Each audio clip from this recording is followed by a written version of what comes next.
ನದಿಯೇ ನದಿಯೇ ನದಿಯೇ ನದಿಯೇ ಈ ರಾಜನ್ಯಾರು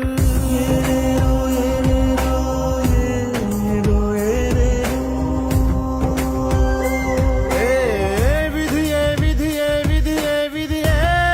ಈ ವೀರನ್ಯಾರು ಒಂದು ಊರಿನಲ್ಲಿ ಒಬ್ಬ ಪರಾಕ್ರಮಿ ರಾಜ ಇದ್ದ ರತಿಯಂಥ ರಾಣಿಯೊಡನೆ ರಾಜ್ಯಭಾರ ಮಾಡುತ್ತಿದ್ದ ತಾನು ತನ್ನ ಪ್ರಾಣನೇ ಪಣವಾಗಿರಿಸಿ ಕಾಪಾಡೋ ಶಾಂತಿ